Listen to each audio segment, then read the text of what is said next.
What do you call a general who disobeys direct orders, slaps wounded soldiers, and launches attacks so audacious that even his own allies think he's lost his mind? If you're talking about George Smith Patton Jr., you call him the man who broke the back of Nazi Germany's most elite divisions. On the 22nd of December, year 1944, as German armies crushed Allied lines in what became known as the Battle of the Bulge, Patton did something that military historians still marvel at. He turned his entire Third Army, 90,000 men and hundreds of tanks north in just 72 hours. He launched a counterattack so perfectly timed and so ferocious that it shattered 3 veteran German divisions and saved the surrounded 101st Airborne at Bastogne. But here's the remarkable part. Everyone thought it was impossible. His superiors said it couldn't be done. The Germans believed it was a bluff. Even his own staff questioned whether their commander had finally gone mad. Yet in that frozen Belgian winter, Patton proved that sometimes the difference between madness and genius is measured not in caution, but in results.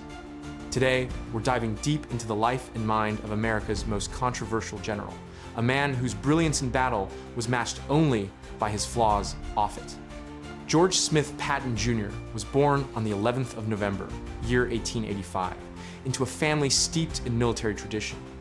His grandfather had died fighting for the Confederacy, and young George grew up on tales of cavalry charges and battlefield glory. But it wasn't just family legend that shaped him. Patton carried an almost mystical conviction that he had lived past lives as a warrior, fighting under Alexander the Great, serving Napoleon, charging with Confederate cavalry. Whether or not you believe in reincarnation, that belief gave Patton something priceless: the unshakable sense that war was his destiny. By the year 1944, that destiny had made him a legend. He had earned the nickname Old Blood and Guts in North Africa, though his soldiers had a darker version: our blood, his guts. He conquered Sicily in just 38 days, driving his tanks so hard that German defenders never had time to regroup. But Patton's refusal to accept limits was both his greatest strength and his greatest weakness. He had already nearly ended his career twice, once for slapping shell-shocked soldiers in Sicily, calling them cowards, and again for suggesting that after the war, America and Britain should ally with Germany against the Soviet Union. The man commanding the Third Army in December year 1944 was a walking contradiction, deeply religious yet foul-mouthed, brilliant yet reckless, a general who inspired his men while constantly infuriating his superiors. Patton's path to greatness began at West Point, where he struggled academically but excelled in leadership and discipline. What set him apart wasn't raw intelligence, it was obsession. He studied military history relentlessly, believing that success in war came from blending ancient principles with modern technology. World War I gave him the perfect stage. In France, Patton became one of America's first tank commanders. He didn't see tanks as mere mobile artillery. To him, they were the new cavalry, fast, terrifying, unstoppable. During the Meuse-Argonne offensive, Patton personally led his tanks through German fire. Wounded in the leg, he refused to leave until blood loss forced him down. That image, Patton, upright in the open, pistols on his hips, directing men forward, defined his leadership philosophy. Fear was contagious, but so was courage. While many officers coasted through the interwar years, Patton prepared. He studied Caesar, Xenophon, and Napoleon, alongside the German Blitzkrieg that conquered Poland and France. He spent endless hours in libraries, map rooms, and training grounds. And he cultivated his image deliberately. He practiced speeches in front of mirrors, designed his own uniforms, and made sure soldiers saw him as larger than life. He knew men followed not just orders, but confidence, and he radiated it. For Patton, war was about one thing: audacity. Careful, methodical warfare wasn't just slow, it was immoral. Every extra day spent in planning cost lives. The quickest way to end a war was to hit the enemy hard, fast, and relentlessly. Traditional doctrine said, wait for information, plan in detail, and move cautiously. Patton threw that out.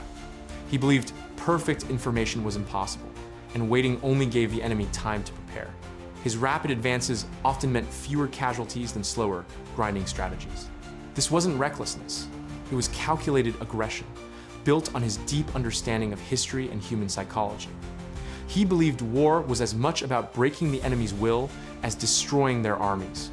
By December year 1944, Hitler had thrown everything into a desperate counterattack in the Ardennes. German tanks smashed through American lines, creating a bulge 50 miles deep.